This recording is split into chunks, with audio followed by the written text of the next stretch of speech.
When I was doing some research this week for a student and trying to find content for this week's video, I came across a fantastic article that I want to share with you. Now, this article is not meant for non-native English speakers. It is an article meant for native speakers on how to improve their writing. 20 common mistakes that are often seen in writing that if you avoid, your writing can be improved. Now, of course, I'm not targeting native English speakers, so I want to bring you this article in the form of a video today and go through it with you because it's fantastic for improving your written English, whether that be for the IELTS exam, maybe your email writing at work, or maybe you're a creative writer. You work in social media or content creation, and you often have to write in English. I don't want to take the credit for something that someone else has done. That's not what I'm about, so I'm going to link the article in the comments. You can open it and read through it with me at the same time, so it's almost like a live lesson. Or just listen and go and read the article after. I want to give credit to the person that wrote this article, which is Pro Writing Aid, as I said, meant for native English speakers trying to improve their written English, their creative English. But in general, I hope this is an interesting and informative video that will help you to improve your writing for whatever you need it for.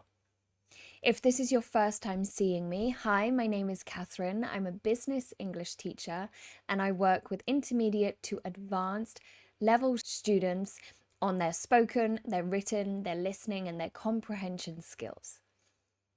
On that note of this feeling like a live lesson, I'm interested in running live lessons through YouTube. So if that is something you would like me to do, please let me know down below. What I feel I would do is I would have 1 hour every week where you can join the live, you can ask me questions, you can put your examples in the live stream chat and I'll correct them, let you know how you can improve. I really like one-on-one teaching where you get feedback from the students and can help them build on their strengths and their weaknesses. So if that is something you'd be interested in, please let me know down below because then I can organize that if enough people are interested. So the first thing we're going to look at today is run-on sentences. Run-on sentences. Now these are just very long sentences that don't need to be quite that long. You give too much information. Your sentence is kind of like, okay, when is this going to end? Why am I getting so much information? So an example is, we went to the cinema today. We saw a film. We then got a coffee with friends. Now this is 3 parts to the sentence. It's quite long-winded and it doesn't sound quite natural, quite fluent, and it's difficult for the reader. What would be better is if you split this into 2 sentences, shorter, simpler sentences that have perfect grammar, are easy to understand and easy for the writer to follow along with. We went to the cinema and saw a film. After, we got a coffee. 2 sentences. The first sentence is telling us you went to the cinema, you saw a film. Okay, I get that. The second part, what you did after. So it's a natural continuation of what you did, but with a break in the sentence. Now, there are a couple of ways that you can do this, that you can stop your sentences being too long-winded and too wordy. The first is exactly what I just did, put a full stop and break them into 2. The second is add conjunctions. So instead of saying, we went to the cinema, saw a film, and went for coffee with friends, what you could say is, we went to the cinema and saw a film. After, or later, or then, or later in the day, we went for a coffee. You're adding a conjunction in there to give the time period. And if you want help with conjunctions and things you can use instead of and or because, you want to change it up, I do have a video on conjunctions, so definitely go and watch that afterwards. So your first choice, break up the sentence into 2 with a full stop. Second choice, add a conjunction rather than just a comma and the next thing that happened. Give a time frame. This leads us on to the second point, which is sentence fragments, when the sentences are too short, when they could be a longer sentence. So, for example, she ran to her bedroom, full stop, and wept into her pillowcase. Wept is like hysterically crying. She was really upset. She ran into her bedroom, full stop, and wept into her pillowcase. Now, generally, we don't put a full stop before and, because and is a conjunction. It's a following on from what you're saying. So anytime you see the word and, it shouldn't be the beginning of the sentence. It should be a continuation of something else that has been said. So in that example I gave you, it should either be, she ran into her bedroom and wept into her pillowcase, full stop, one sentence. Or, she ran into the bedroom, she wept into her pillowcase, two sentences, two actions. There's no reason you would need to start a sentence with and. And that second option, she ran into the bedroom, she wept into her pillowcase, they are very short sentences. So the only time you would do that, the only time you would make such short sentences is if you're trying to emphasize something. So this isn't quite so common with formal writing, professional writing, but you definitely see it in creative writing or fiction writing when you're trying to emphasize this happened, this happened, this happened, and then this happened. You're putting emphasis on all the actions. Now, you can often make mistakes with apostrophes. Apostrophes with contractions, apostrophes with the possessive S, and I'm not going to go into detail here because I have a video on both of those, contractions and the possessive S. I'll link them somewhere in the screen or maybe in the comments so that you can go and check those out. But that's a really simple way for you to check if your writing is as it should be. Are you putting your apostrophes in the right places? Are your possessive S's in the right places? Something I see amongst a lot of my students when I'm reviewing their writing is inconsistent pronouns. So the sentence will start with a man doing something, he, him, and it will suddenly change to a she, a her, or a they, or an it. Make sure your pronouns are consistent throughout your writing, and especially if you're writing something such as, the man was very happy with himself. Him, one man, singular. So we wouldn't say themself. We would say with himself. He's very happy with himself. One person. Similarly, the women went for a walk. They were by herself. That's incorrect. The women, plural. So they were by themselves. Plural women. It has to be themselves. So always double check your pronouns when you're writing. This next one is kind of similar. Sometimes students will forget if they're using a plural or a singular verb, especially if there's a lot of information in the sentence, many subjects, many things are happening in the sentence. So for example, the box of books my wife bought last week are still in the garage. Now we have the box, we have the books, we have the wife, and we have them being in the garage. So there's quite a lot of information there. However, if I was to say the box of books that my wife bought last week are still sitting in the garage, that's incorrect. Because whilst we have plural books, we are talking about one box, one singular box. So the box is sitting in the garage. Let's try another example. The bus full of people, should this be is going to be late or are going to be late?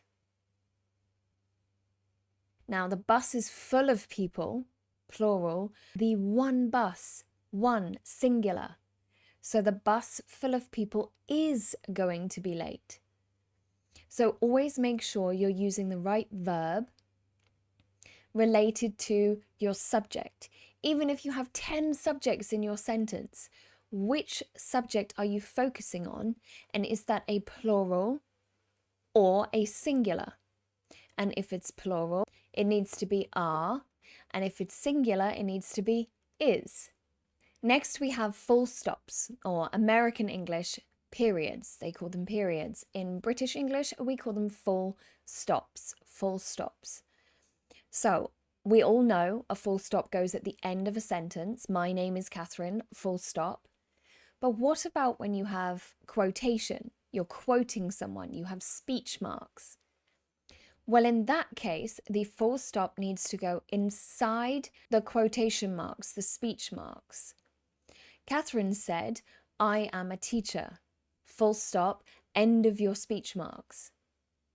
But if your sentence ends in brackets, the full stop always goes outside the bracket. Always outside, unless the sentence in the bracket is a complete sentence. Now, the only time you're going to come across a complete sentence in a bracket is again in creative writing. In most general situations, you're putting examples in a bracket, so you wouldn't need a full stop inside the bracket. For example, I have been to many countries, brackets, America, Japan, London. Close brackets, full stop. But if I was saying the girl said she had been to many countries, brackets, the countries she had been to were, and then I listed them, full stop inside the brackets, close the brackets, because that's an entire sentence that we are adding on. But generally, that's not used. Generally, remember, your full stop goes outside the brackets. Modifiers. Now, our modifiers, our adverbs, our adjectives, they change a subject or describe an object, a subject, a situation in some way.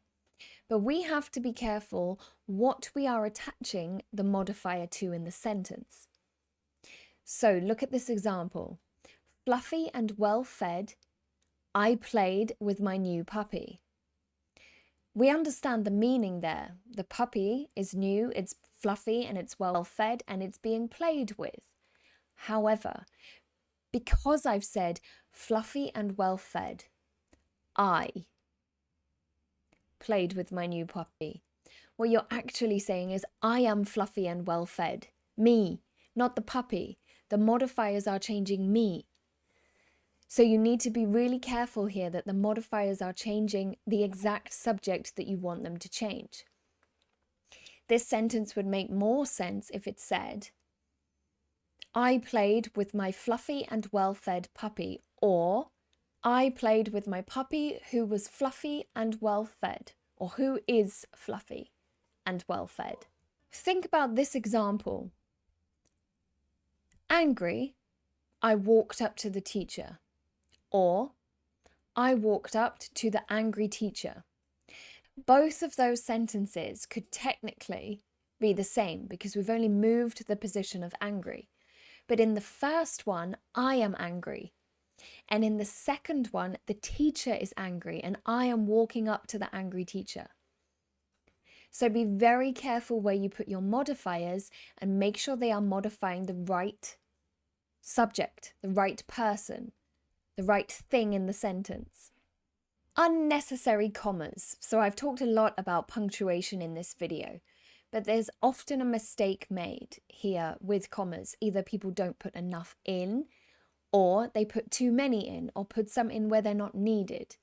The general rule with commas is if you need to take a breath, then you should have the comma there. So look at this example. And I'm going to read it as though I don't know the example. I'm reading it aloud, following the commas. She loves to ski because her whole family would go on ski trips together. Or, she loves to ski because her whole family love to go on trips together. So the comma makes me pause, makes me stop, and I don't need to stop. Because as a conjunction, it joins the second sentence to the first one. So there is no need for a comma there. However, if I then went on to say, she loves to ski because her whole family would go on ski trips together when she was little, and she loved thinking about all those memories. Notice I pause between she was little and because I need to take a breath. There should be a comma there. Mixing up adverbs and adjectives. Now, I have many videos, okay, maybe not many, I think maybe 2 or 3 videos on my channel about the difference between an adverb and an adjective and how to use them. So again, I will link that somewhere here. If you can't see it, it will be in the comments. I'm not going to go into too much detail because you can go and watch that other video, but be careful that you are using adverbs to describe an action and adjectives to describe a thing, a person. So he's a real sweet guy is incorrect. He's a really sweet guy because it's the action of being sweet. Just like she is beautifully dressed today. It's the action of being dressed, but she is beautiful. Now, the next one could be a little complicated because we're going over tenses, and the tenses in English are so difficult. There's so many of them. You have to remember when and where to use them.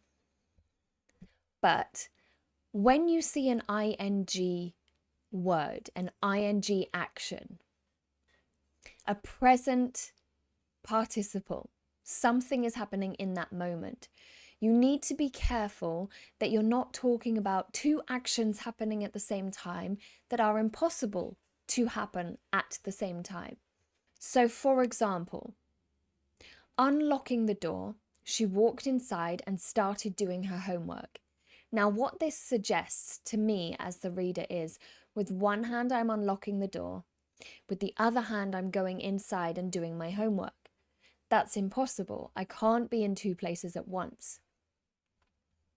This needs to read either after unlocking the door, she went inside and did her homework, or she unlocked the door, then she went inside and started doing her homework.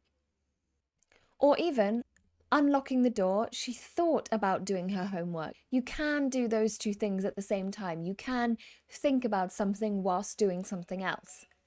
Here are some other examples for you. Running quickly, she caught the bus just as the doors were closing.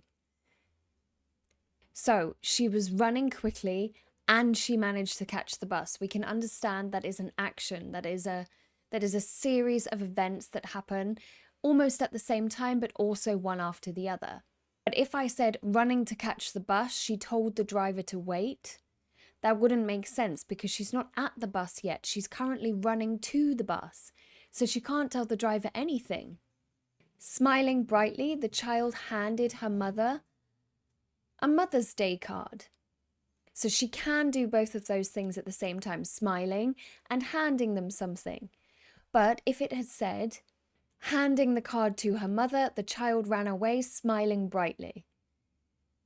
Is she handing the card to her mother or is she running away? We've got 2 different actions happening at the same time.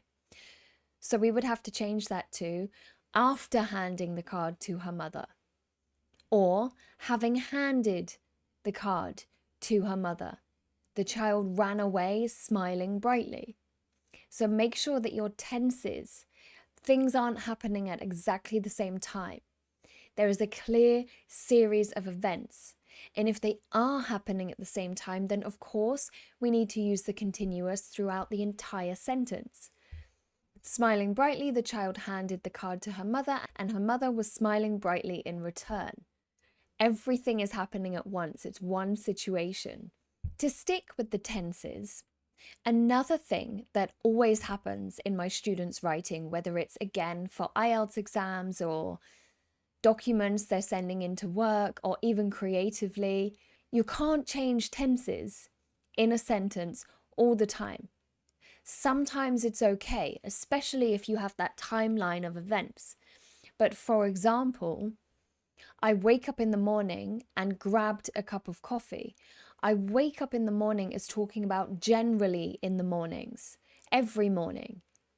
or most mornings, but I grabbed a cup of coffee is one specific morning. It's the past tense. So we're referring to one particular time.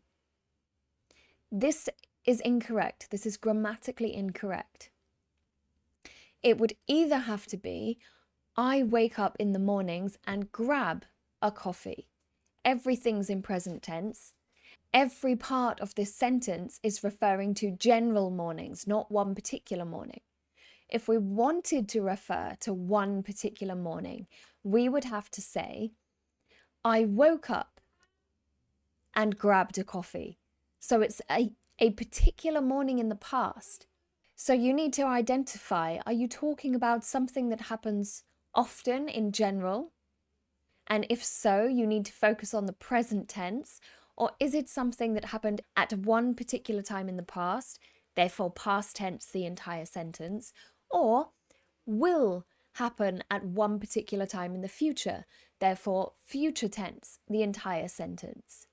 Let's try an example for this one. When I teach, I found a good article for my student. Now, what's wrong with this sentence and how do I need to change it?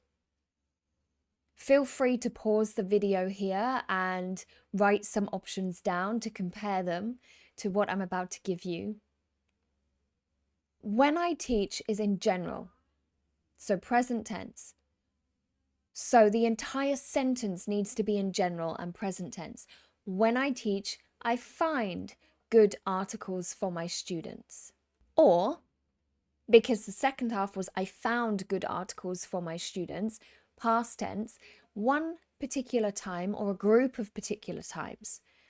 So when I taught or when I was a teacher, past tense, I found good articles for my students. It needs to be the same tense the entire time.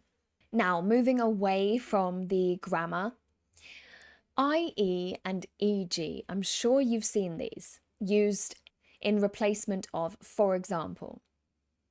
Now, IE stands for, or is the abbreviation of id est, which means in other words, or and here is proof, here is clarification, here is another way of saying what I'm trying to say. Here is something to support what I'm trying to say. Whereas EG is exemplar gratis, I think. Let me double check. Exemplar gratia. I don't speak Latin, so that's probably awful pronunciation.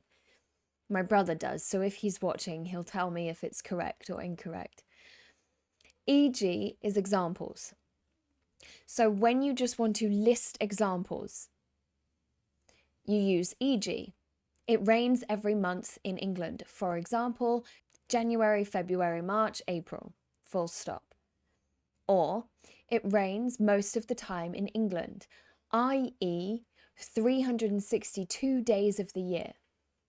So when you use IE, you are saying the same thing again, but in a different way. You are clarifying or making sure the reader, the listener, knows what you are saying, understands what you are saying. For example, I am a vegetarian, i.e. I don't eat meat. Both of those sentences mean exactly the same thing. I'm a vegetarian, I don't eat meat. So we use IE because it's just a clarification. However, I am a vegetarian, I don't eat meat, e.g. fish, chicken, I can't think of any animals right now, pork, beef. That's an example of the correct use of EG because you're listing examples. Now, I think I'm going to leave it there. There was a lot of grammar points and punctuation points in this video. The article that I am working from goes through a lot of errors in words that are confused for each other or spellings. But I've done another video on that and I don't want to repeat myself. So today I'm just going to focus on the grammatical and punctuation mistakes that are often made. There's also a lot of information in this video, so I think it's a good place to leave it here. I don't want to overwhelm you. I hope something here was helpful. If you want to have lessons with me to improve your email writing, your writing in general, or just have a 1-hour session so that I can point out where you need to improve, please feel free to message me.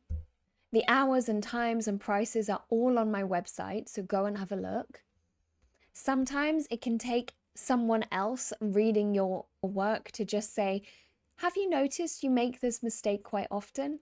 Or have you noticed you always do this sentence structure and it's not quite correct? So if you would like to do that, please message me. If not, that's absolutely fine. Just make sure to like this video and go and check out some of my other Improve Your Writing videos. Thank you for all your support, for being here. Have a fantastic week, and I will see you next time. Bye-bye.